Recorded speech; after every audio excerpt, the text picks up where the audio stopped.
right, Nilton. All right. How you doing? I'm good. How are you? Very well. I'm starting today. I know, man. And we're back to English. And today we've got a real treat. Today's special, man. I'm excited. Today's special. Who do we have here today, Nilton? So we got this guy who I've known for a little while. Not on a personal level, but somebody that I've admired from afar. This guy is husband, father, and I just remembered a little bit of a drummer too, Yes, right? Sir. Yes, You were sir. you were digging that intro, right? Absolutely. Yeah. Absolutely. And we got the co-founder of SumZero, David Sampaio. Hey, welcome, man. It's a pleasure to have you here. Thank you for having me, guys. It's an honor. Really, it really is. Absolute Awesome. pleasure. And David, listen, I heard about you from one of your employees, so that says a lot about you because I haven't met anybody that likes their boss yet. So and he told me how he was so impressed because he had other jobs in here before and he started working for a company. He saw a really opportunity to grow within the company, and that got my attention because, you know, growing a business in here, I worked with a lot of business owners that they don't have the same vision. They don't want to groom people to be better than them. They don't want to groom people to grow in their company. Right. So I can't wait to hear your thoughts about that. But before we go there, what is SumZero and why should we care about it? Good question. So SumZero Energy Systems, we're based out of Holliston, Mass. We're a residential and light commercial heating and cooling company. So we design and install heating and cooling products. What makes us a little different is that we specialize in designing a system for your needs. We are directly responsible, whether you know it or not, of agitating the air. So we can control how good or not good your indoor air quality is.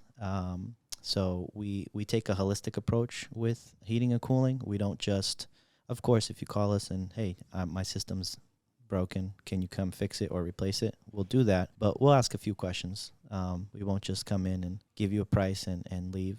We'll talk about it because a surprising stat is that HVAC and purchase of HVAC is one of the top 5 purchases you're going to make in your adult life. Really? So college is in there, house is in there, and then HVAC is somewhere in that list too. And it's somewhere around 1.5 times in your lifetime because they usually last, 15, 20 plus years.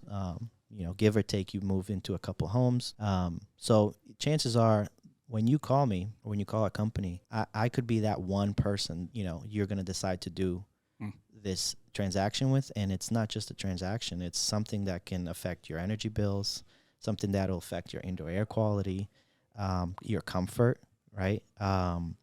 So we take it very seriously. So, we treat it as a consultation rather than a bid, so. And I find that very interesting because most businesses nowadays, I do a lot of sales training, and I tell people the moment you decide to sell, that's when you already start losing the sale. Yep. You got to kind of find the client's needs and educate them a little bit. Like, for example, if you come to my business to talk about HVAC, I'm just going to be like, dude, what's the cheapest way to go? Right. Because I don't know anything about it. Right. Now, when you say air quality, are you talking about filtration systems, things like that? Like, talk to me about it because I'm curious. Filtration is the biggest thing. So the indoor air quality is up to 5 to 7 times worse than outside air. Really? That's because homes are, it's a big box now, and the newer the homes are, or the more renovations they receive, the more insulation they get. So tighter and tighter. That's great for cutting down on your energy bills. Not so great for your indoor air quality. Every time you cough, every time you take a shower, that moisture is stuck inside. Every time, anybody with babies, right? All that poop and stuff is those particles. They're in the air. We can't see them going all over. Those gases, right? Every time you flush the toilet, that particles just sprinkle up into the air. So all that affects your indoor air quality. Moisture and harmful bacteria and sickness. You'll get more sick by staying inside all day versus if you were somebody outside, like a contractor or somebody that works with their hands outside. If you just notice, those people don't get sick as often as people that work in offices all day or work from home. And it's just because they're outside, they're breathing fresh air most of the day, right?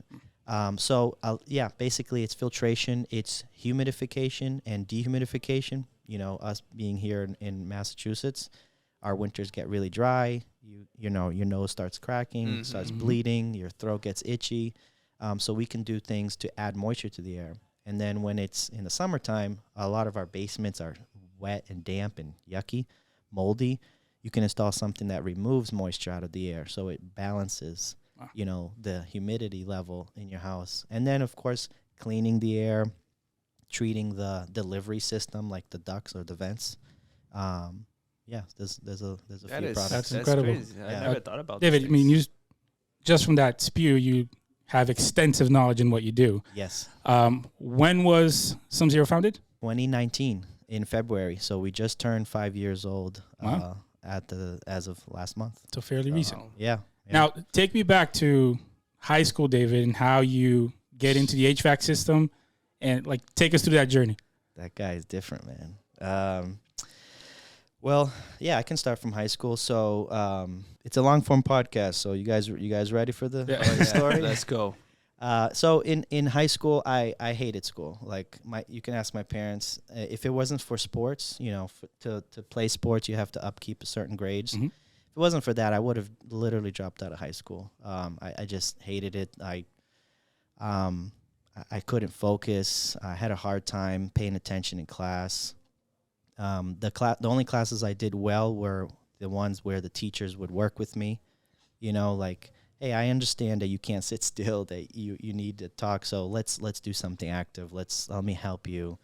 I actually had I had physics in high school, and the teacher said, listen, I know that you don't care about this class, so let's make a deal. Thank you, Mrs. Ombod, by the way.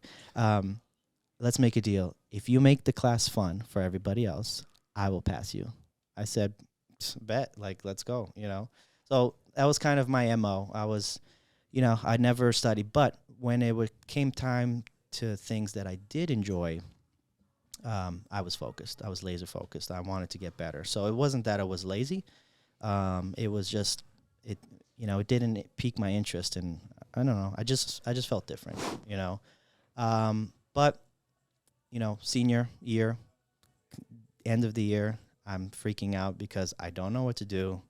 I didn't like high school, so I'm definitely not going to like college, right? So I'm thinking, you know, what can I do? What can I do? My senior year, I actually got into doing a P90X. Do you guys remember the P90X? Mm-hmm. It was like this in-home workout plan. You know, you're doing push-ups and pull-ups, and, you know, I saw a lot of results from that. And the guy that did it, his name was Tony Horton, the guy in the video. I'm like, man, this guy is training me and making me feel good through a screen. I like fitness. I was into fitness. I was running. I was playing basketball, playing soccer. I love to train. I said, you know what? How about I become a personal trainer? So I kind of embarked on that. I did a semester at Framingham State, you know, college, just to appease my parents. Then I dropped out. But I got into the personal training field. Took some courses, 6-month courses while I was working full-time construction during the day.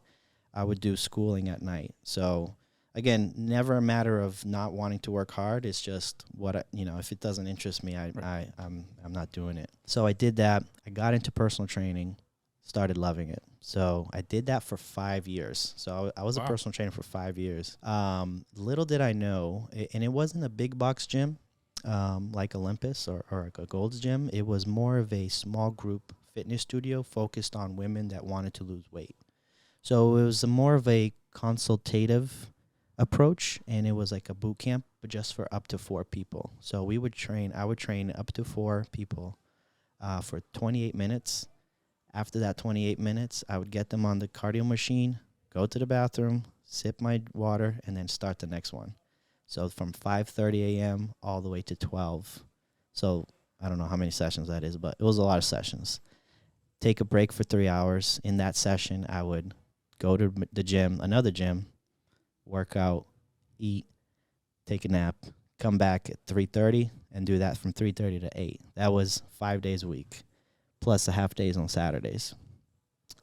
So that was cool. Were you working for the gym? Or were you working for yourself already? Working for the gym. Okay. So I was working for the gym. And in the meantime, they had sales goals. So I thought I was personal training, but little did I know I was actually learning sales. because the owner of it was a franchise, and the owner of that particular franchise location was actually the founder. So I got to learn from the guy who created the whole thing. That's awesome. They had about 100 branches. They would listen to my phone calls. They would critique me on my phone calls every week. They would, you know this with sales, right? We would go over the script. I would record when I was sitting down with somebody to try to renew their membership or get them to sign up for a membership. And I had a sales goal, and I was doing it, and I loved it. And because I was doing well, what does every not so good boss do? Is they make you work more, right? So it was just me, and there was one person that would fill in a half rule. Shift. Yeah, exactly. I'm saying that all to set up that I learned that. So they made me manager, but all that meant was I just needed to sell more.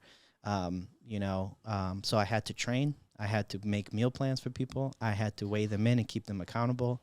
I had to do P&Ls. I had to do cold calls, and I had to do the sales. All of that myself. And I was being held accountable by the guy that created it. So no slacking. But, the last year and a half of my venture as a personal trainer, he sold it. He sold it to a franchise, somebody that's buying the franchise. Because she couldn't, she wanted to then become the manager. And so I lost out on sales opportunities because I would get commission from the sales. Plus, she couldn't do my base salary either. So right off the bat, from her joining or buying it, I got a $20,000 pay cut. So it was bad. So that was, you were about 18 at the time? I'm about 19. 19. You worked there for a year? Excuse me. I was I started at 18, and this is like when I'm 20. I'm married at this point. So I'm 21.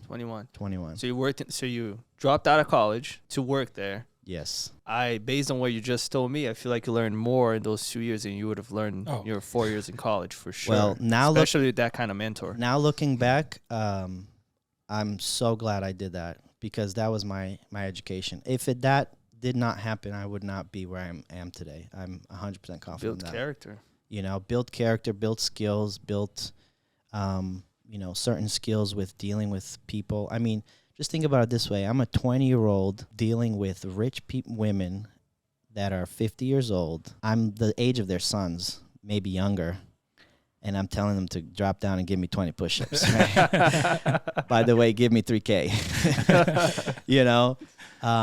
So I learned how to deal with all these different types of personalities and what motivates people to change and to say yes, and what puts people off. So I learned all that. And then what kind of pushed me out was that, the new person buying it, because I got a massive pay cut. Still working the same, but making a massive pay cut.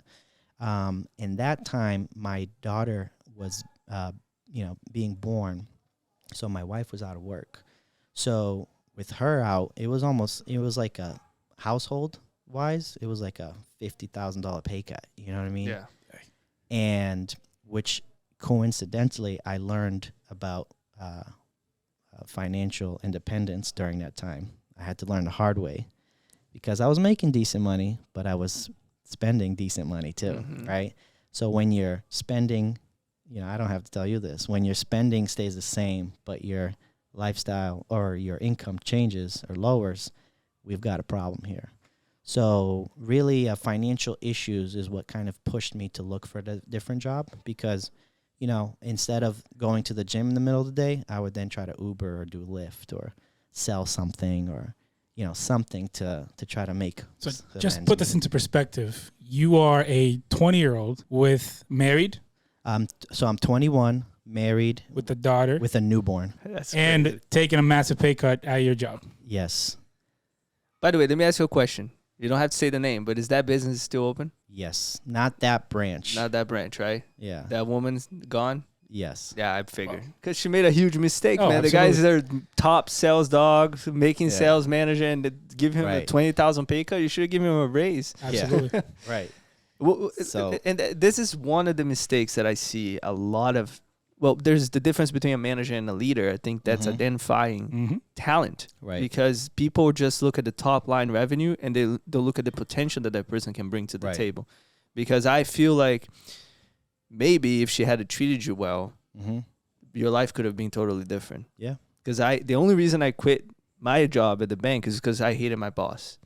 And when I quit, this dude didn't even come to say bye to me. And then like a few months ago, he just called me out of the blue.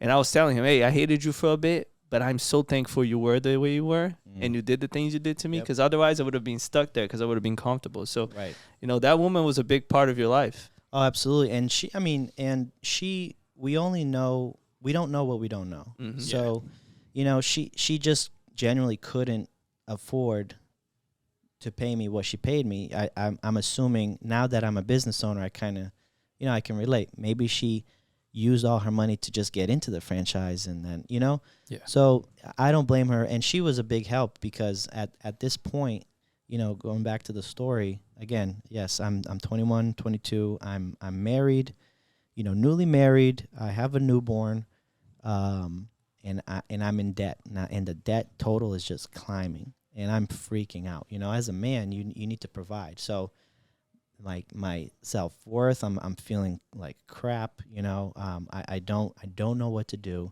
And I was working so hard, which that in retrospect taught me that hard work alone, by the way, doesn't make success. Yes. Take that, guys. So, to the point, guys, where I didn't have money to sometimes make it back home, because I was in Milford, driving to Chestnut Hill area. You know, and you're doing that every day. You know, you need some gas money, right? Yep. And I would say, hey, to the boss, I forgot my wallet at home. Can you spare me $5? Well, my wallet's right in my pocket. But I didn't have money in the bank, you know, not enough to make it home. Like, it was that bad. And she would always give me 20. So I think she knew at a certain point. Which every time I tell the story, I always I need to talk to her. I need to thank her, you know. But so it was really bad. So I reached out to my pastor. I said, Pastor, you know, I know you have a lot of connections. I'm done with the personal training, you know, job. But the only other thing I know how to do is sales. So I'm looking for a sales job. I applied to hundreds of jobs, literally hundreds. And I was trying to make connections and networking. And but he said, you know, he challenged me. He said, son, are you tithing? I said, tithing? I can't even pay my bills. And he said that these words changed my life. He said, faith that can't be trusted can't be tested. Let me rephrase that. Faith that can't be tested can't be trusted. That's another bomb. That's another bomb right there. So I said, okay, ouch. And I told my wife, hey, we're going to start tithing, like, no matter what. And she, you know, kudos to my wife, man. She's a trooper, you know. She said, okay, I don't know how, but we'll do it.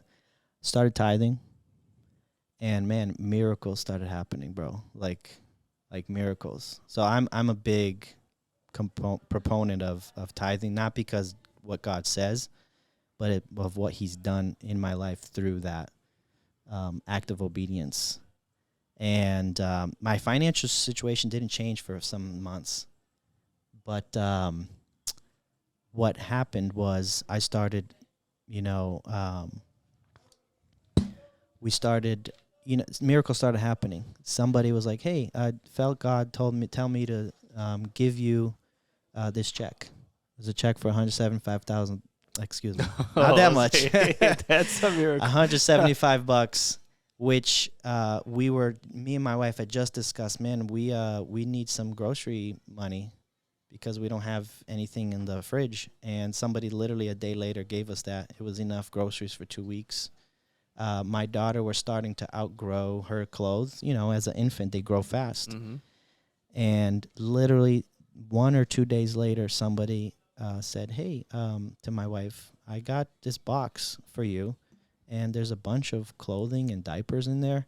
And it was literally her size, and it fit her, and it was clothes up to, you know, for another 2 years. So we didn't have to. Wow, man. you know, I was out of rent. I got the goosebumps with this story. Well, this last one, right? The one was like crazy. $420 I was short on my rent, and I'm like, God, I don't know what to do. Like, and then would you believe that my neighbor said, "Hey, can you come up?" He lived above us.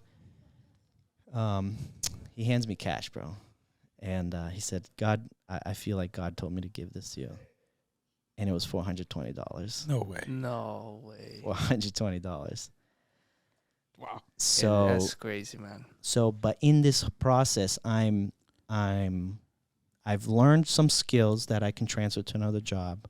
I'm learning to depend on God more than I ever have, which is so hard. Mm-hmm. And then I'm learning in this meantime. I'm a very self-educated person. It's funny, for a person that hated education, I'm very good at self-education. I'm a big proponent of that. And I was, on the Dave Ramsey stuff. I'm reading books, all this stuff, and I'm like, oh, okay, this is where I went wrong. This is what I did wrong. This is what I should do. XYZ. Finally, I get an opportunity for a sales job at an HVAC company. And that's where I got that job. Again, I didn't know anything with HVAC, like nothing. If you brought me to your basement to show me your stuff, I'd be like, what am I looking at? I didn't know. So I got the opportunity. They let me shadow, people in the company and the owner for a few months. I soaked it in. I took courses on the side. I read manuals. I mean, I wasn't doing anything but studying. I want to stop right there because that's a pivotal point to me. Yes. Because we're gonna talk a lot about sales. I love sales. Sales changed my life, so I am very thankful for sales. But here's the thing, man. I hire a lot of people, and I don't pay a salary. It's commission only. Yep. I believe that's the fairest system there is. Meritocracy. Hey, there's no favorites here. You eat what you kill. And then some people thrive, some people don't. The people that do thrive, it's not because of the work. It's not because of the training I give. It's because of what they do when I'm not seeing them. Mm-hmm. It's what you said you did. Yep. All you did was study HVAC, learn, sales, self-educating. Yep. Self-educating is the best way to learn it. Right. I mean, I did go to college. I'll tell you guys, if you get what you put into it, because you got to self-teach. The teachers are going to give you a lesson. You got to go and self-teach. They're like, oh, you're not going to learn anything in college. I agree. College is not going to teach you anything. You got to make the best of it because they're going to tell you the theory and you got to go seek to see if it works, because some of the stuff that is in there, I use it in my business, right? Whether you like to admit it or not. But I wanted to stop there because you're obviously successful at what you do. But there you go. I can already see the pattern of behavior of successful people. So and it's something that you've always said, that success leaves traces. Yeah. Oh yeah. And I feel like there's clues. Clues. Yeah, clues. And you've hit the significant ones because with your personal training job, you kind of develop the skills that you still use today as far as sales. Yep. And then you had a little gap there where you learned that dependency on God, where your faith was tested. Right. So now you got like these two big components, and now you're talking about self-education, where now you're building up your knowledge so you can actually speak with authority on what it is that you're selling. And the thing about tithing, it's I've had a similar experience, not as crazy as yours, but I was going through financial struggles, and my father-in-law had a conversation about tithing to me that he never had, and I was like, you know what, I'm gonna try it. And I remember just praying, God, listen, I'm gonna give this to you, but I'm not gonna have money to pay my rent if I do this. Yep. And 2 days later, I got an offer to make 3 times more money than I was making before. And when I tell people this story, they expect, oh, okay, I'm gonna start tithing. I'm going to be rich. Yeah. It doesn't work like that, but you can use this story for you to see that miracles do happen. Yep. They can still happen. Jesus didn't change. He's still the same guy as you see in the Bible. The only thing that changed is the world changed, not Jesus. So if you're going through a financial struggle, if you see yourself in David's situation and you can kind of relate, now is the time to be faithful. That's when God is testing you the most. And we need to tithe, not to get something from it. It's number one, it's an act of obedience. Yes. Right? God tells us to do it. So we should just do it. But guess what? If you do what he says, he's going to bless you, because he also says he will bless us in accordance to, you know, how we live our life. Mm-hmm. You know, so it's a major component. And why tithing is so important, because God doesn't need our money. He you know, he's nice enough to only ask us for 10%, but 100% of it is his. Right. You know, everything we have is from him. But the thing is that if we, money challenges your heart posture, you know? So you've met stingy people before, right? Yeah. Mm-hmm. How do they make you feel? Like, imagine how God feels, you know? It's like, oh, my tithe is, I'm not going to tithe today because I don't trust where the church is putting it. Well, you're not tithing for the pastor, you're tithing for God. I hear that and all if the you don't time. like the pastor, go to a different church, but you need a tithe. You know what I mean? So, and I'm stepping on some toes here, but As you should. you know, it's a commandment. It's almost a commandment. And again, why would you not want to be in a posture of humility, of thankfulness, of gratitude? You know, it's very hard to be complaining or anxious if you're always grateful. Yeah, you know? but I'll even go to a rational standpoint too. Some people like to rationalize things. Mhm. A lot of the clients that I help, they're in deep financial struggles. They don't, and they're Christians. They don't tithe. I'm like, start tithing. And it's like, how do I do it? Just that question alone Right. makes you think about your finances, because now you need to analyze, how much money do I make? Yep. Some people don't even know how much money Right. they make. They just Right. work. They're on autopilot. So it's interesting, man. Like, I can see the difference. I see when people tithe, there's just something different about it, because the Bible says it's the only time that God tells you to test him, Mm-hmm. Yep. because the Malachi money. 3:10. That's actually the prayer I would pray every time I still do it today. Every time I tithe, even though now it's, you know, we're fancy and we do it on our apps now, Mhm. right? For some churches, but that's how our church does it. I stop and make it a moment, because I talk about Malachi 3:10. You know, like you said, it's the only time where God says, "Test me on this. See that I won't open up the floodgates of heaven and pour out blessings over you." You know, and that's what I would pray. You know, and it was like, I'm testing you, God. You know, but now it's like, God, thank you so much for your provision, your protection.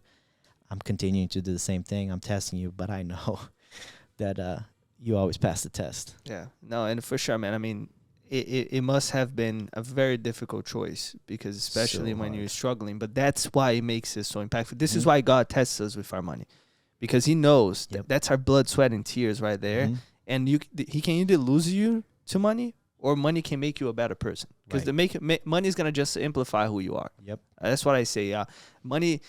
100%. I don't like, people say when somebody is broke, they say, oh, they're humble. I don't like that, because they're automatically saying that if you have money, you're not humble. Mhm. So why? It's just because make money, I can't be humble. Right. So God knows that money is just gonna amplify the person you are, Right. and if you're not trustworthy with your money to Mhm. Him, Mm-hmm. He's not gonna bless you, man. It's not Right. doesn't mean that you can't become rich without God. It's just when you have God on your side, you have testimonies like this to prove that Absolutely. miracles can happen. But let's go back to your story. So you started in HVAC, you're training. So I'm training. I'm soaking up things on the side. I'm annoying my coworkers, like, hey, why this? Why this? You know, what's that? Like, I'm just being a pest, but I just want to get better and want to learn. And then And you were 21 at this time. 21, 22. I'm 20. I want to say I'm 23, 23. something like that. 23, 24. And then I say, okay. They say, okay, now we're launching you to do the sales. Here, here you go. And I mean, for lack of a better term, I kill it. You know, I did 1.7 million in sales. I did 6 figures that year. First time I ever did that in my life.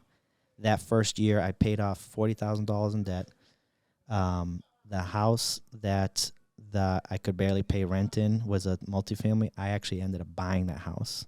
Wow. The same year. Same year. Congratulations. Paid off $40K man. in That's debt. awesome. Like, you know, all the things that I was struggled with, God turned it around for my good, you know. And then the following year, I did it. I killed it again. We're doing really well. And then the third year, I'm starting to kill it. And then there were some issues with the place I was working at in terms of payment. So I said, you know what? Let's take a leap. I'm out of here. So my friend, I said, hey, listen, man, I want to start a business. You in or you out? Because I'm going with or without you. He's like, oh, okay, let's go. Wait. I mean, you said that very casually. Yeah. Like he just quit a job that he just made a small little more. Like it's just a small little detail in the story. Like take me through this process because like you're working sales. Yeah. And the skill set in order for you to be a business owner now is very different than just sales. Yeah. So how do you? I didn't know that. Maybe this is why he's telling you so casually. I didn't know he's that. Like, it will be easy. You know, I'll just sell more. Exactly. I figured, hey, man, all you got to do is sell stuff, you know? So, but yeah, so, this was another crossroad in my life because I could have just stayed and dealt with all the stuff in the background and behind the scenes. I don't want to get too much into it, but because it's, they're still around, but I was like, I don't depend on a job. I don't depend on a person. I depend on God. So I see the writing on the wall. So I think I've tried it all. I've done it all. To be completely honest, I work well when I don't have any restrictions on me. So let me try being a business owner. Just take a crack at it. My wife was like, "What? We just, we've been living good for a couple of years now. Like, I'm like, hey, listen, we gotta trust God. We gotta just do this thing, and we'll see where we at." So we, February 5th, 2019. Fast forward February 5th, 2019, we go on LegalZoom and get a LLC. But we're sitting in my buddy's finished attic, and we're like, so what do we do now? So we both had to, refinance our houses and get, live off of savings and stuff. We got our first job about 6 months later. Wow. And we could only pay ourselves like in December of that year. Wow. So almost a full year without paying ourselves back. Did you ever think about quitting during that time? No, never. It's do or die. I don't believe in plan Bs. There you go. Plan B is a plan A. Yeah. Sounds like a common theme. Yeah, man. Every person we brought on here. Right. Because if you give yourself an option, then you always know in the back of your head that, it's this okay. might not work out. This might not work out, and that's okay. And I think that's the problem with society nowadays. There's so many other options, right? Let me just do this for a month, see what happens. Let me do this for a couple of days and see if that will work out. It doesn't work, man. Humans have a history of being dumb and being okay when they're comfortable. Mm-hmm. Think about. I always bring up this example. Think about the people the Israelites that left Egypt and never made it out of the promised land. Can you imagine you seeing bread or whatever that stuff was, manna coming out of the sky? God literally feeding you. Dude, God split the sea, Split the Red Sea, man. Like, what else you need? If they failed, we're screwed. That's what I'm saying. It's like they saw all of this. Like, they were thirsty, and then one day, he struck a rock and water came out. They were led by a random pillar of fire at night. I mean, and then these people didn't make it out of the promised land. Yeah. It's crazy to me. So it's because people don't enjoy the journey. No matter how much they see, how many blessings they see, we don't have a heart that's grateful. No. And then when we're not thankful for the things that we have and the things that are happening, we're not thankful for the journey. Right. We quit. And that's the quality, like entrepreneurs need to understand this. And it sells too. People that are in sales, because if you're not selling, you're not making money. It's if you don't enjoy the process, if you don't enjoy the no's, if you don't enjoy the rejection, if you don't enjoy the struggles, you're not going to make it. Right. Because there's no way to avoid the struggle. The struggle is going to be part of it. I mean, you just mentioned you started the business in February and you only got paid in December. Yep. So there were quite a few months there where there was a lot of room for doubt. Oh, yeah. Where you could have easily just been like, you know what, let's just go back to regular sales. Right. You got the kid at home, you got to feed the wife. Yep. But you kind of stuck it out because you embraced it and you had the right mindset that, you know, this is part of the process. Exactly. And I got to enjoy it. Right. How was your environment during that time? Like people around you when you were just starting out?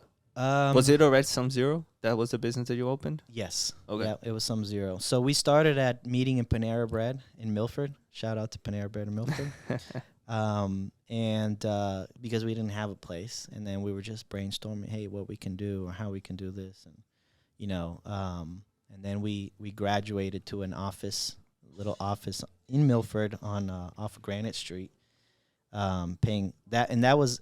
It goes back to what we were saying about comfort. Every step we took, we didn't know, is this going to work out? We don't know. You know, like committing to a lease, as silly as it sounds, of $750 a month was crazy to us because literally there's no money coming in, no even prospect of anything, let alone, and then we couldn't pay ourselves, let alone, you know.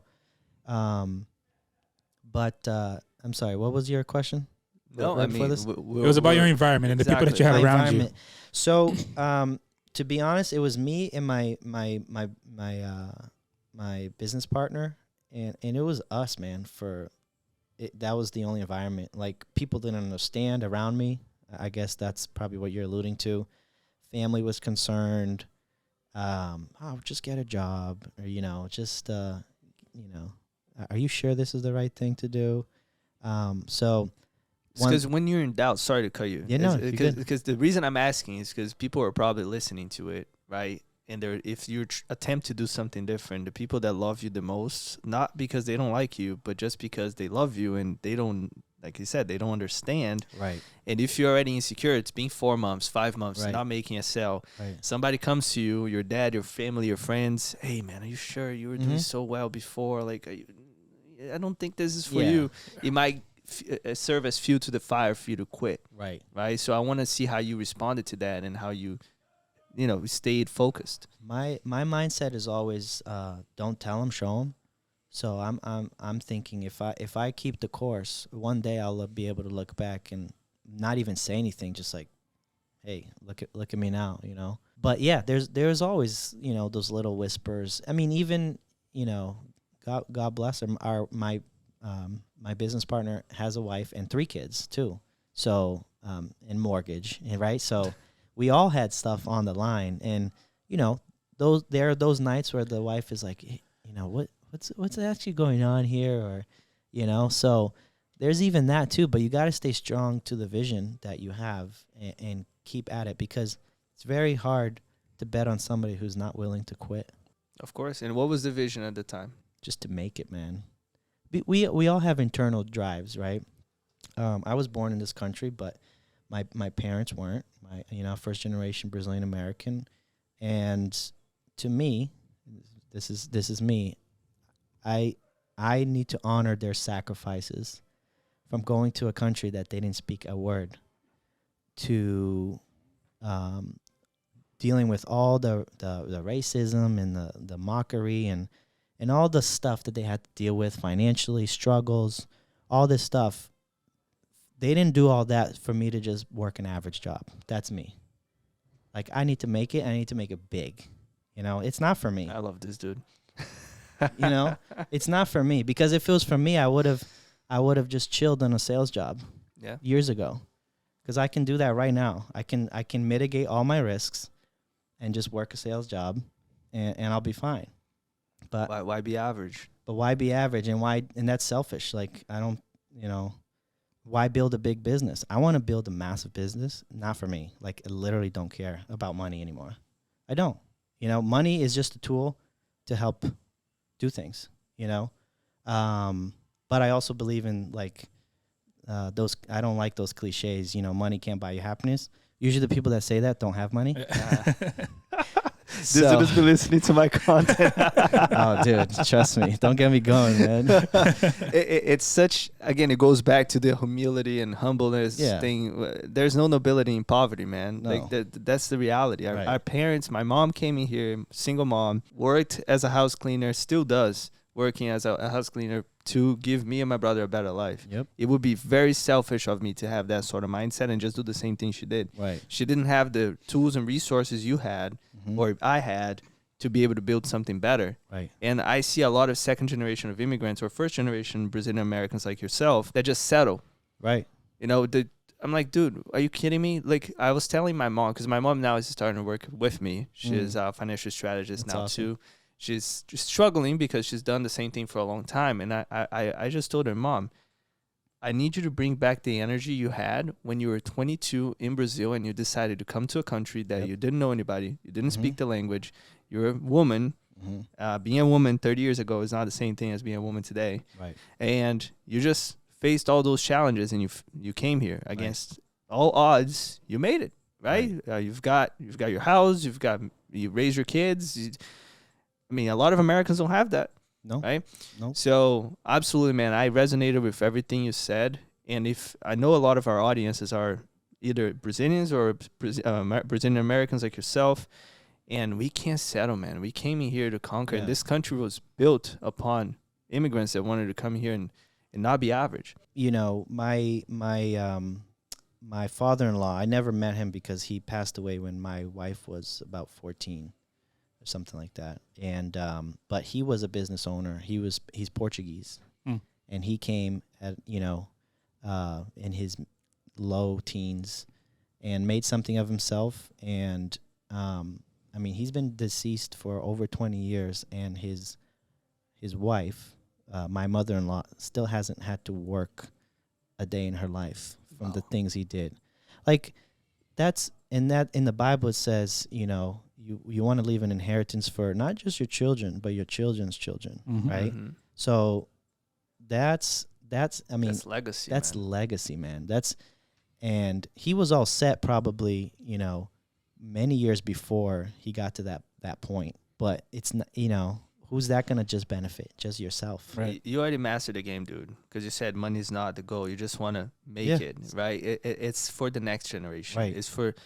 If you don't do something today because somebody didn't do it for you back then, somebody did never do it for you, you're just being selfish. Right. You don't want to break that cycle of poverty in your family. You got to be that first outlier. Hey, I'm going to be different. I'm going to change. Right. It's not about the money. It's not about the fancy cars, fancy watches, fancy shoes. It's not about that. It's just what you're going to be doing for the next generation and what that generation is going to be able to do and impact society with the knowledge and education and money that you are able to provide to them. Yeah. Because imagine what yours daughter is going to be able to do now with the background that you're going to be able to pass it on to her, and then her daughters and then her sons. And it's just, if that doesn't motivate people, it's hard for me to understand and have a conversation 100%. With them, because I'm thinking 100, 200 years down the line and they're thinking about tomorrow. Right. David, something I want to ask about. You mentioned when you were starting these meetings at Panera Bread, and always the next decision has some level of uncertainty. So something I want to touch upon is as far as scaling goes, because I mean, looking now, fast forward to the level of the structure and the operations, the amount of vehicles, the office space, from where it began, there were probably a lot of like you reach a certain break point where you know that you have to make some changes in the structure in order for you to reach the next level. So talk about that and these break points where you had to make these significant decisions where you kind of had to take a leap of faith. I think if you choose to, it never ends. It never ends having to, because, the owner of Chick-fil-A in Framingham, he's got money, but some other guy has more money than him. And then that somebody has more money than him. And so, but why I display money is because there's something that they're not doing that they must do to get to that next level. Right. 100%. Using the word scaling, the scale is always bigger. It's always the bigger step. So, I mean, for us, it was first, leasing an office space, not having any income come in to the business, let alone to us. And then the next step was, all right, now that business was starting to come in, we can't operate a heating and cooling system out of office space. We need some warehouse. So then we went into a space that was $2,500 a month for I think a 3-year lease. We're like, oh my Lord, this is more than my mortgage. What's the square footage on that? It was 2,500 square feet. So, you know, it was still you know, kind of dinky, but you know, a lot of warehouse and then one little office space with a couple bathrooms. You know, so it's crazy. But and how it was just me going out selling and my business partner working on operations. And we had one crew. And then the next one was, hey, let's bring on the subcontractor full time. That brings on its own challenges, right? Because now you're having to learn payroll and this. I don't know. I didn't know any of this stuff, guys. Like nothing. If you always go into it like, okay, I'm gonna do what it takes to learn how to not only learn it but master this thing. You know, what was the next step? And then we had to buy vehicles. And that, you know, you have to personally guarantee in the beginning because your business doesn't have enough credit, right? So then it's like, oh my gosh. So if you read the fine print, if you default on this, they take your house. Yeah. You know, they take your assets. Like, whoa. That's why people don't read it. They're like, let me just sign it. Exactly. You know, everything, man. And then we went from there. We were like, wow, we are getting too much work for just one crew. We need more space, and we need another crew, another install crew, and we need a repairman or service technician to go around maintaining the systems and, you know, repairing things here and there. That was a huge leap. Like, where are we going to find help? You know, everybody says that you can't find good help these days, right? But I beg to differ. You're just not looking well. All right, expand on that. Well, you know, what does that mean? Like, have you done everything? Have you just did something on Indeed and wait for? I mean, how can you say that you haven't found good help when you just did the bare minimum? Now, do you find with your employees, do you find quality talent or you groom them to become quality talent? Well, ideally you do both, but I start with character because yes. I can't train attitude and character. You know, that's what you have. And then if I feel that they have potential in the skill area and they're not quite there yet, I'm willing to take a chance, you know. And why? Because somebody took a chance on me. And you never know how you can change someone's life by just giving them an opportunity, you know. Yeah, when to that statement, a lot of people say that you can't find good help. In my experience, at least in my business, I just don't find people ready. Like, it's my job to get them right. Skill-wise, right. Yes.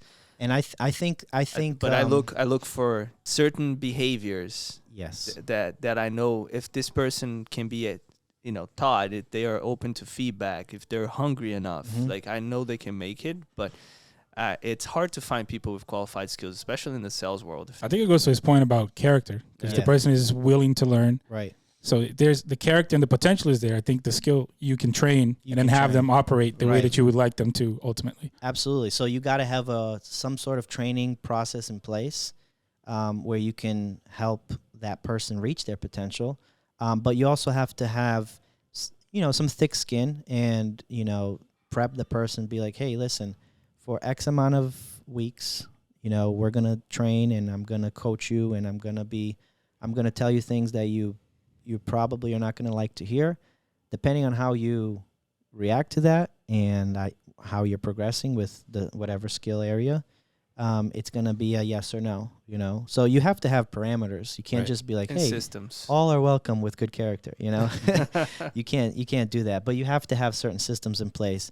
But I would agree that because every business is different. So even though you have even if I have a HVAC, the response, at least on the technician side, is somebody with experience. But even the people with on my team with 20 years of experience, they're still learning something every week, So I think there's certain parameters, minimums and maximums of skill and character, right? And then at this point, you're hiring subcontractors, you hiring crews to maintain the product and make sure. Did you already have a sales team at that point?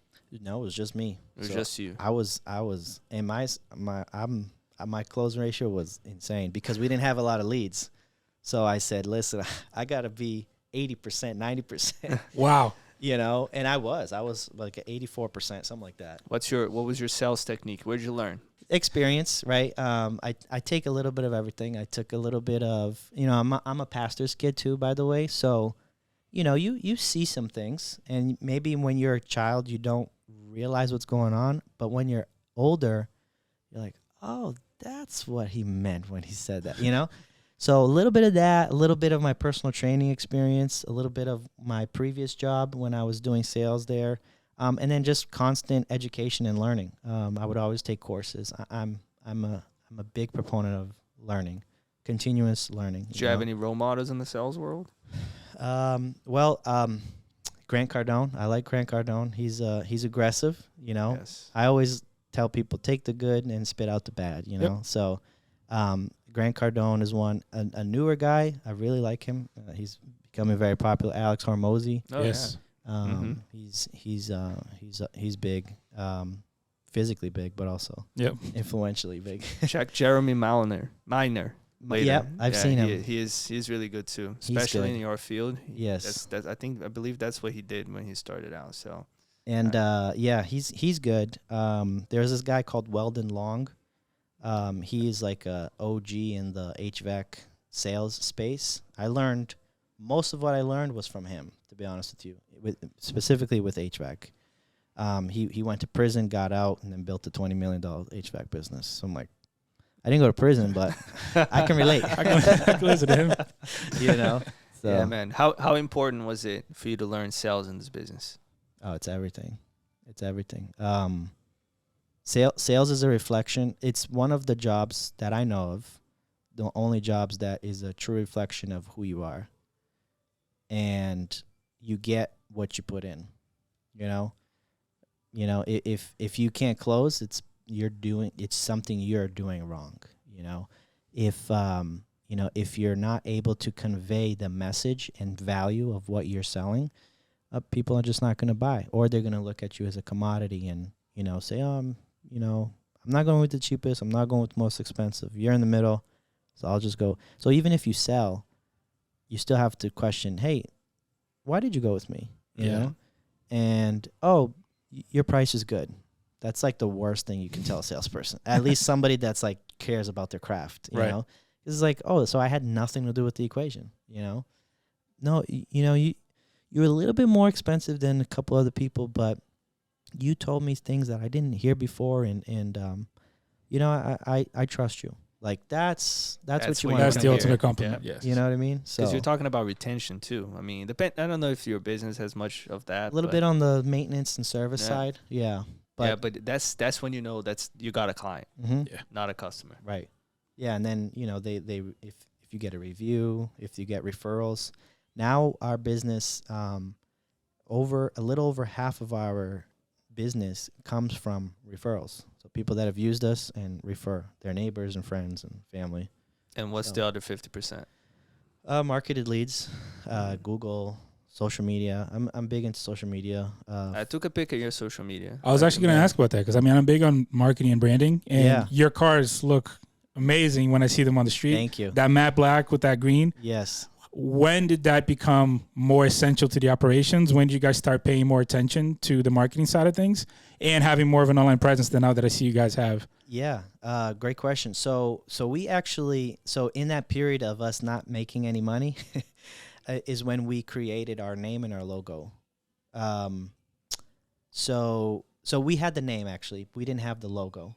Why SumZero? So SumZero is a kind of a little play on words. So the systems that we install are super efficient, and they are electric and green. So kind of, colors kind of go with that, right? And our goal is to install systems that use as close to zero, the sum of all the energy systems in your house, which is the HVAC, and it works well with insulation, we have future plans for that. And if you have solar, the sum of all those energy systems producing as close to zero energy as possible. So That's very good. a little play on words, right? And then we met with somebody and paid them. How crazy is that? We're not making money and we're paying somebody to design our brand. And people don't get that, man. But you have to invest. It's important, man. Yeah. It's important. And people, I mean, I thank you for the compliments. People are always saying that, hey, you guys are different. You know, HVAC companies, you always see a snowflake and a flame. Exactly. And it's either blue or red, you know? So, and it's always like, you know, Chuck's Heating. Sorry if there's a Chuck's Heating out there. Most likely. Don't be sorry. Yeah, you know, but, it catches, it's different. It's like, Yes.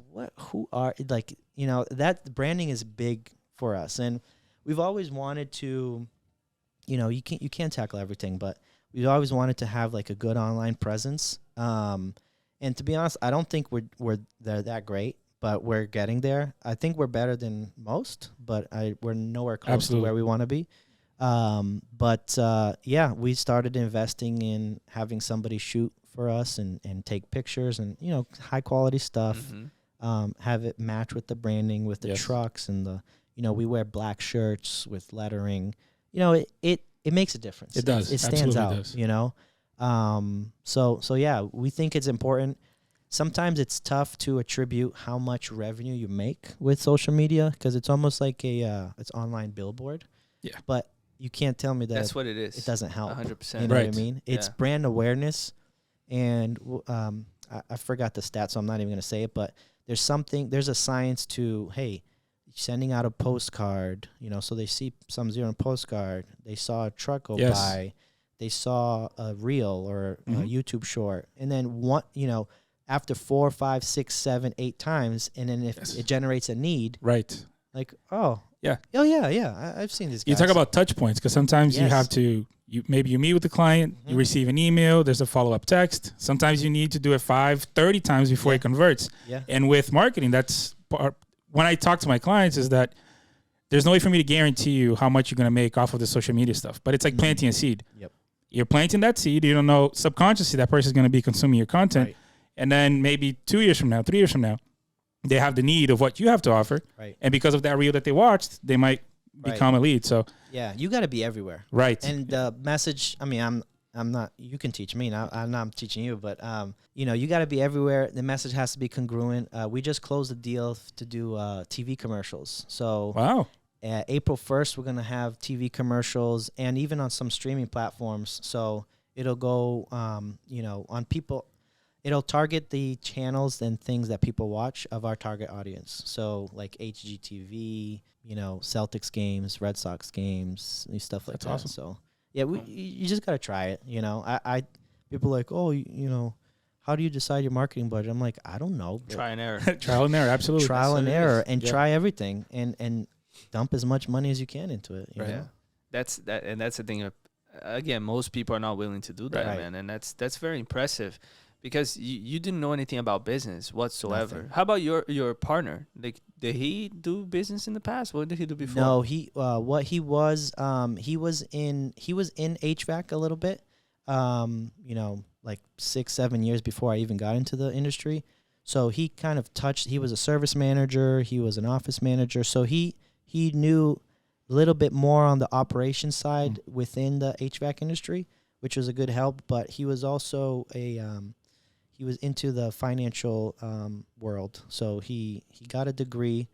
I forget. Sorry, Ilya, but I forgot his degree. But it has to do with finances. So he always interested him. And he's another big self-learner, too. So we bonded a lot about that. He's from Serbia.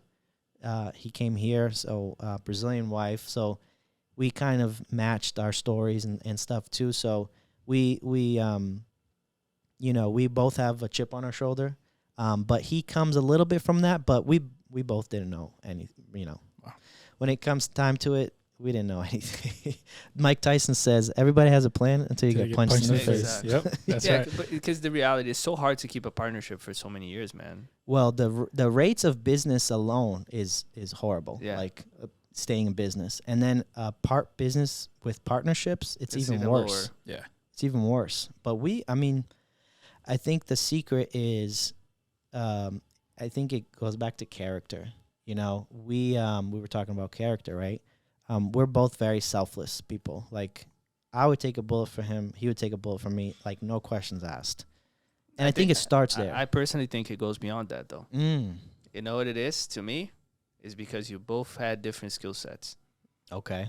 Because that's it true. doesn't Yeah. matter. On the practical side, you complemented each other well. Because Definitely. if you jump in a business, let's say you were both good at sales, and none of you guys were good at operations, that would be a crash. Right. Right there. I mean, you're both trying to do the same thing. Like, Right. I think it was a perfect match because you were good with people. You were gonna do the sales. You And was he okay was- with doing the operations. Yeah, and financials too. Yeah. 'Cause I don't know that world. Exactly, to and be you honest with trusted him. Now, the character is you trusted him and he Yes. trusted you. That's Yep. important. But I've seen business. I've actually jumped in business with friends before that didn't work out because we both, like, what are we going to do? Like, we're both have the same skills. So it got to a point that neither of us were adding value to the business anymore. And it has nothing to do with personality at that point. It's just business-wise, it's not a good move. Hormozy actually talks about that a lot. It's like if you're going to start a business, you want to make sure that you are partnering up with people that will complement your flaws. Yep. Yeah. And if you don't do that, you're bound to fail. Yeah, for sure. There's another component to this, David, because I mean, the partners of SumZero are you and your partner. What's his name? Ilya.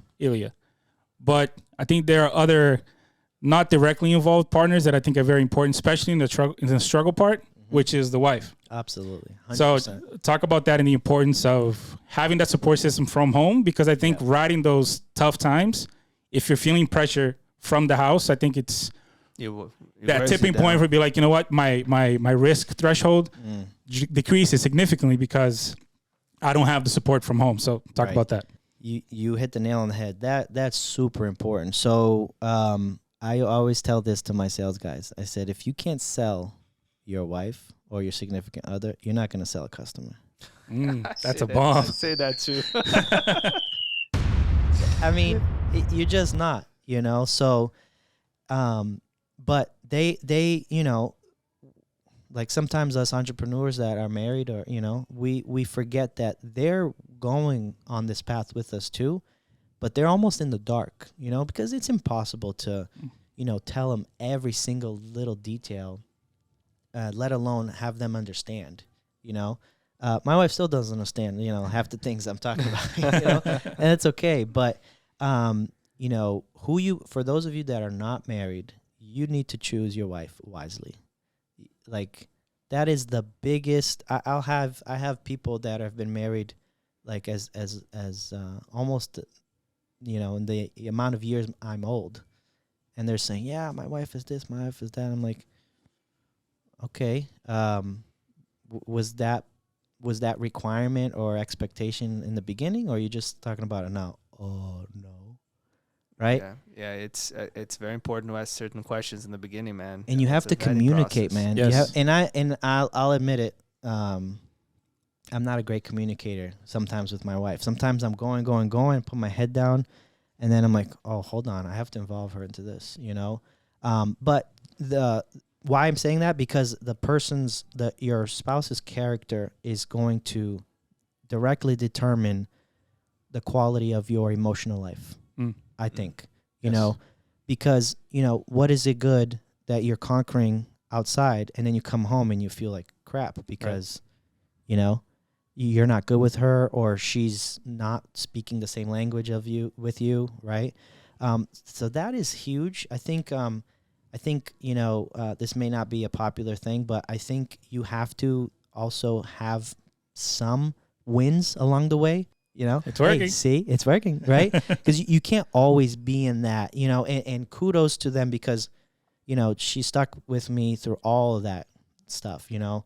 Actually, what made me say enough is enough is when she went to go do groceries, and then the card got declined. There was no money in it, and she had to suffer the embarrassment of putting everything back. Ouch. You know, so she stuck with me through all of that. Through all the debt. That alone, man, it's rare nowadays. And you can't teach that. That's who she is. Like, she is a bigger person. Like she's bigger than her circumstances, right? And because other people might have said, you know what, I'm done. Yeah. You know, I think it goes back to how you choose, who you've chosen, or you know who you're going to choose. So their character, but then you have to owe it to them, not only just to yourself, to have some wins along the way to try to prove like, hey, you know, it's actually working, you know? Yeah. And then communication, you know, which again, I'm not great at, but you know, that's key because women are usually very emotional. Right. And that's how they connect. And I think it's one of the attributes of, I mean, as men, we're a leader of our household. As business owner, we're the leader in our business. And something that I heard was actually from not Cardone, but Brandon Dawson, who's someone who works closely with him. I was at a conference and he said that one of the issues that people have with finding good people to work for them is that good workers won't work for crappy bosses. And as far as a boss or as a business owner, one way for you to attract good workers is casting a vision, a clear vision that they have. All right, this is where we're headed, so I want to be part of it. And I think with our wives, it's the same. Yep. Maybe you don't give them every single detail, but there needs to be a vision. Like, look, this is where we're at, and this is where we want to get to. And then you have on board, at least as a support system. I think even before they become your 100%. Wife, I think. Oh, absolutely. I mean, with Mariana, I mean, I've always been very vocal about where I wanted to be, and I told her, hey, listen, it's gonna take some risk. It's gonna be, I'm a little crazy, and you gotta be okay with that. Yep. And when I say you gotta be okay, it's because I'm dating at that point. Yep. Like I can say that. Like you have there are certain things that are non-negotiable to me that I'm not gonna. I don't want to change. And and if you are dating right now, and you're afraid of asking that question because you're afraid of what she's gonna say, trust me, people don't change. If they're not gonna accept you now, they're not gonna accept you after you're married, and then that's it. Yeah, better ask it now. Better ask that question now. And the life of an entrepreneur, it's not easy. And who suffers the brunt first is the family. Oh yeah. Like those first couple of years, man, I was putting in, no joke, 90, 100-hour weeks. Like I was, you know, leaving home 7 a.m. and coming home at like 1 a.m. That's sometimes, unfortunately, there are certain seasons in life where that's what it takes.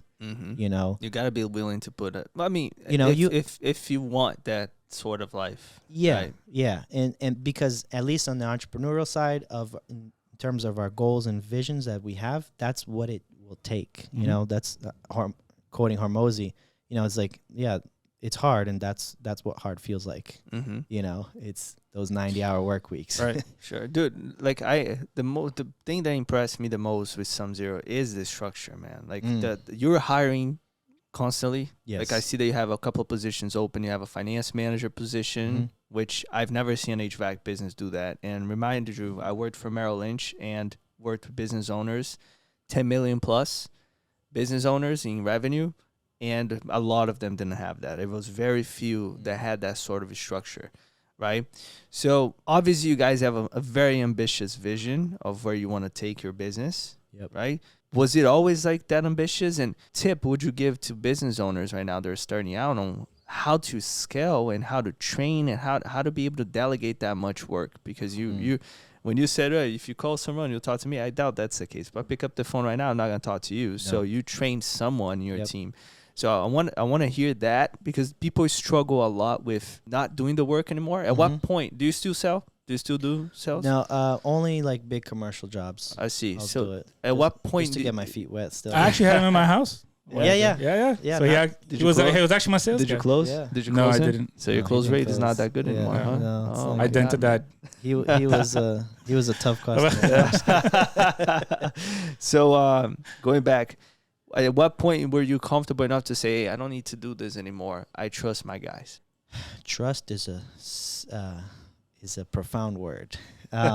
So I think it's not so much trust because it's a funny balance where you have to give in as an entrepreneur, a business owner, where you're growing your business and you're delegating things. You always know in the back of your head, I can do this job better than you. Yes. You always know that. And but you always have to be okay with that fact as long as it's at a certain point where you're like, okay, it's not like me, but no one's going to be like me. Why? Because the care, right? They may not. Now, that's not true for every employee, but not everyone is going to go to bed and wake up worrying about the business like you. That's, you know. I don't think anybody will. That Right. works It's for you. very rare. Yeah. I did when I was an employee, but Me I'm too. super rare. You know, I was super Unicorns. rare. Unicorn. I call it stallions. Yeah. Stallion. I don't wanna Brazilian be called, I don't want to be stallions. called a unicorn. Yeah, exactly. For Stallions. multiple reasons. They're in the right? Bible, man. You know Yeah, that? stallions. No, unicorns. Unicorns. Yeah. Yeah. Still, I don't know. You're an The- angelic the- unicorn. Yeah. The woke community ruined that vision to me. You don't need the rainbow hair. You can just stick that Yeah, out. you can have like one color. Yeah. You know, one have you color. ever seen stallions working with, walking around with turkeys? There you go. That's okay. how you know. I like that. All right. Turkeys and horses. All right. Yeah. So, you know, so you have to have some trust, but it's more of letting go. I would say. And again, no, listen, we're not perfect. We're 5 years in. So, I think it's dedicating time to your team. Like, for example, you know, certain positions, I'll lock them in a conference room for literally like 6 weeks. Like that financially, that makes no sense. Mm-hmm. But if that means that they will be successful in our business in the long run, then maybe I'll take that ROI anytime. You know what I mean? Right. You know, I'll take that anytime. So I'll sacrifice short term for the long term. So I think it's more of a mindset. Mm-hmm. There's a little book. It's an old book. I'd recommend. It's called my business mentor recommended it to me. It's called Top 10 Distinctions Between Millionaires and the Middle Class. And one of those distinctions is millionaires think long term, middle class think short term. And a lot of business owners think short term. Mm-hmm. They think, oh, this doesn't make sense now. This is gonna affect me negatively now. But let's think, hey, what is the best case outcome? And if the best case outcome, like for example, I'm not going to spend $100K in marketing. Well, if it gets you $1 million, isn't that a Right. good return? That was actually what I was going to bring up. That's a lot of the conversation that we have is that it's like, how can I justify this amount of money invested? Because you're thinking short term, like how quickly can I get a lead out of this? Right. It doesn't work. Right. But if you think long term, you're going to build this digital footprint where people can actually look back and see Right. they've been investing all this time and money, Yeah. so they care about their craft. Right. And then going back to the people employee part, you have to care about people, number one, because your business is just as much about your employees as it is about the customer or the customer, because you're going to, it's almost like a marriage. You know, it really is, because you have to invest in them, and, you know, they have to return back the favor by doing good work. But it's a long-term commitment. You know, I'm not going to train you and then forget about it. At least, you know, that's not scalable, is when you just treat people like transactions. Mm-hmm. They're not going to stay. They're just not going to stay, Right. you know? Or those 6 weeks that you keep them in the conference room, what are you doing? I'm infusing the why behind what we do and how I think, and then I'm trying to teach them the skills. But if I teach you, you know, just like in the Bible, it is the Bible, right? You can teach somebody, you can catch the fish for them, and you can teach them how to fish, Mm-hmm. you know? So, but I need to teach them how to fish, but I also need to teach them why certain And how tools to fish, and how to fish and Yeah. why, and, which tools to use. you know, because you need to buy the why before you can do the what. And dude, to me, I mean, again, like, it's the culture that you're building. Yes. Right. Those 6 weeks, man, are yeah. valuable, because I never had that. I never had a boss like sit down with me and actually, hey, how is your family? Like, how do you think? Like, let's process why you say certain things or do certain things the way you do, and then let me try to break that. It's almost like So you got an in-house psychologist. basically I uncertified. have an event called Unlocking Your Wealth. Uh-huh. And that's exactly what I talk about. Like, people expect to go to those events and me talking about the products I offer, and I don't talk about products whatsoever. Right. I just make you think, why are you in the situation you're Mhm. in, and why did you accept it? Because my products, if you don't, it's a lifestyle. If you don't really use it the right way, and if you don't think differently, it's just not gonna work. Right. And it's the same thing with your salespeople. Like I went to an event with Tony Robbins one time, and he wrote the word enthusiasm on the board. And then he said that the last 4 words stands for I am sold myself. And when you said that if you can't sell your wife into this, you won't sell your business, you won't sell to customers. I say that to my team too. Look, if you don't believe in the product, if you don't believe in the vision, if you don't believe in what you do, if you're not convicted 100% that this is the best product, this is the best fit for your client, you're not going to sell. Right. And I think that's what you instigated with those 6 weeks. Right. And it's no, I mean, obviously there's no luck. I don't believe in luck. You guys are building a huge platform, and this is a huge piece of it, man. Congrats to you. Thank you. And if you're listening and you're a business owner, there you go, man. You got to be willing to have 6 weeks, somebody on the payroll, not producing, just to build that strong culture in your business. And it's ongoing. It's not just those 6 weeks. Okay, now I'm releasing you, but now I'm going to have, structured check-ins. We're going to have sessions. Maybe they're not a direct report to me. They have a manager, but, I'm going to check in. I'm going to have tools in place. It's 2024. There's AI. There's all this stuff, right? Where we can listen in on, if it's a call handler. I still will listen to almost 100% of the phone calls that come in. Why? Because I want to teach the call handler to get better. Hey, and then sometimes like the manager's like, hey, listen, can I do that more? You're skipping me, right? Because I can't help myself. Like, hey, listen, when you said that, you should have said this. But let's break down the science of why you said it the way you said it, or why you interpreted it the way, and then I can work. So I'm not just teaching people to work. And I don't have the answer, so I hope this doesn't sound arrogant, but I'm teaching people how to think. Because how you think, how you process life is going to directly determine the outcomes, success and the trajectory of your life. Yes, sir. If you're, you can't be a victim, man. You can't be thinking people are out to get you. You can't be thinking a negative. You have to be positive. You have to think good thoughts. You have to, you have to ignore stuff that doesn't matter and just attack what's the problem. So that's kind of like a little bit into the thinking and mindset that I try to instill on our employees, because we spend more time with them a lot of times than our own family. Yeah. So I better enjoy this person. Exactly. And I better want to, I want it to be family culture. And a lot of times, every time we do like a little poll in the business, what they like about SumZero, 9 out of 10, it's who I work with, the environment, the family culture. And I'm proud of that. That's incredible. Of course. And does your partner share the same vision with you? More than me. Really? That's good. I'm actually, the way I'm talking, it seems like I'm a pushover kind of thing, but I'm actually there's like grace and truth, right? I'm the truth guy. He's the grace guy. Like, he would hire half of Framingham if I let him, It's like, oh, just put him on payroll. I didn't need help, Now, talking about your sales team, what's your pay structure? Commission. So we do a draw. So we give them a draw, which is it's not a salary, but we pay them, X amount, let's say $800 a week. And then at the end of the month, we'll take, let's call it 1,000, because I'm not great at math, but I'm just good at selling, not math.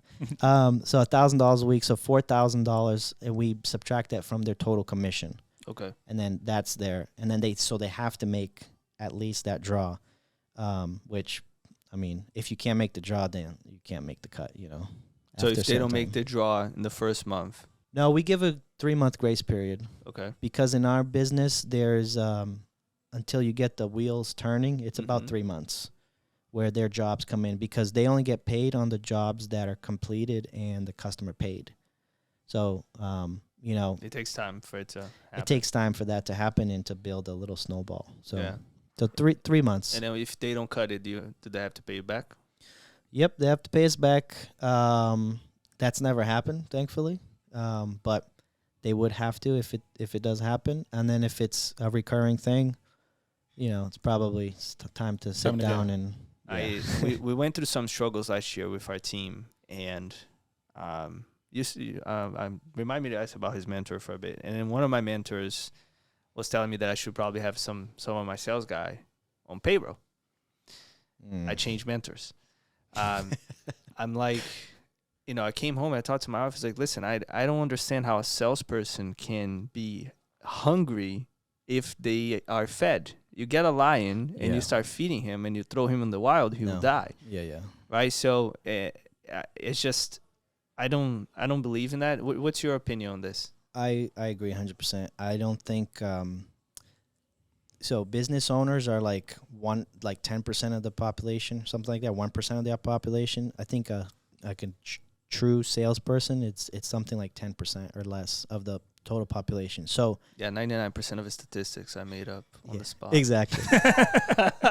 So it could be true, it could be false. But anyways, all that to say, they are a rare breed. So it has to be unconventional, and what motivates them is different than a regular employee. Meaning, if you, and again, goes back to the comfort thing we talked about, right? You mean, if I know that I'm guaranteed X, right, 50, 60K a year, if I don't sell anything, why am I going to go the extra mile? Why am I going to try to follow up with people more often? Why am I going to try to overcome objections, right? Because sales is overcoming objections. A sale is not a sale until you present the price, right? Because before that, it's just a nice conversation, right? So which is, it's funny because I found that people that are extroverts have a harder time selling than people that are like introverted or like ambivert. They're, extroverted when they need to be, but most of the time they're chill and calm, because extroverts tend to just, hey, enjoy, get you to laugh. I don't want to step on your toes, all that stuff. So when I say, option 1 is going to be 10K, option 2 is going to be 12. Which one would you like? They don't like, oh, I can't say that. Like, okay, so you can't sell, right?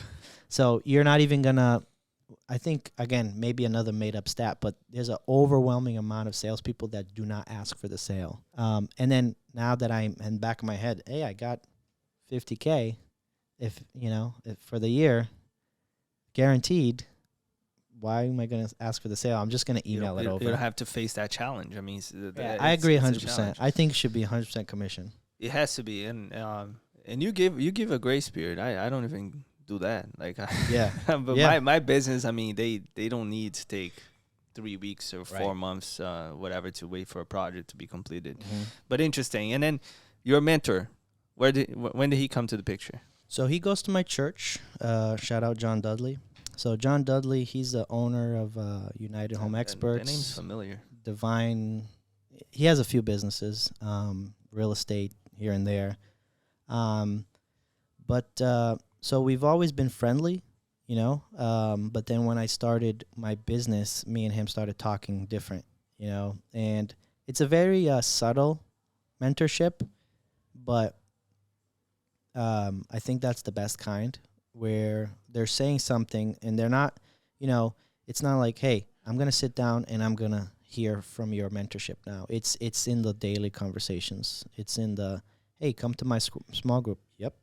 What's it about? I don't care. I'm just going to go, So in the daily conversations, so he came in the picture right around when I started, like when we truly started that kind of, relationship was when we started the business. And how, I mean, obviously, I don't want you to downplay the importance of him, especially this is going to be broadcasted and you might listen, but do you think, were you able to avoid mistakes? I think this is the best kind of question. Were you able to avoid mistakes because of his mentorship? Yes, but I didn't involve him as much as I wanted, as much as I should have. In the decision you're making?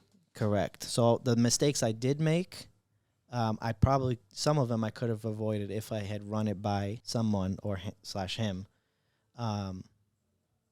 So a lesson to be learned there is, I think the Bible says there is wisdom in the counsel of many. Mm-hmm. And for the first couple years, it was just me and my business partner with our heads down and just working.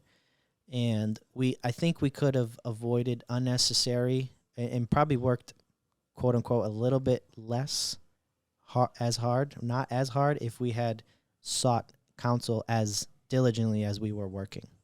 Are you doing that now? Absolutely. And paying for it too. Good, because that was my next question. So Joel and Dudley, you didn't pay, right? You said it was suddenly. Now you're paying. But you pay with your time. Right. So sure. I see him, a few hours a week, something like that. We're joining a mastermind group because of a Christian business mastermind group. That's through his relationship. He connected us. That's like, I don't know, 15, 16 grand a year, something like that. Yeah. Right. Yeah. Is that the mentorship you're paying for, or is that something else you're applying? Business coaches. There's like an online platform we do. It's we pay that. We do seminars. We're part of some online industry like HVAC industry or trades industry groups. We pay for that. We're not scared to pay up for knowledge now. 100%. So, and I think it's super important. And to be honest with you, we're just starting to wake up to that over the last year and a half or two, where it's like, okay, we've hit a certain plateau. I wouldn't say it's a plateau because we grew like 50% last year. Plateau. So, yeah. That's how you know where the vision of this guy is. Exactly. I mean, the standard is so high. Exactly. So, we're going to do whatever it takes, For sure. I mean, David, it was a pleasure having you here, man. I think Incredible, we got man. a ton of value. I've learned so much personally. Like I love these opportunities to have these guys here because I can ask the questions that I want to hear. Yeah. And hopefully you guys in the audience will take a lot of value from this. And don't forget to follow. What's your page on Instagram? Dude, I don't know. Sampaio _Davi. Yeah, so find him. And Something like how about that. Some Zero? What's your Instagram? Some Zero Energy. Facebook, Instagram. You already know. For your HVAC needs, you Yes, know who sir. to reach out to. That's right. They're the go-to. Call who are they gonna call when they call the number on the company? Who are they gonna pick up the phone and talk to? Either Lada, Dyla, or Udic. All right, As of the time of this don't recording. expect to talk to David, okay? Don't. You gotta pay for that. No, You just gotta pay kidding. for that. David, God bless you, man. It was Take a pleasure, care. man. Thank you.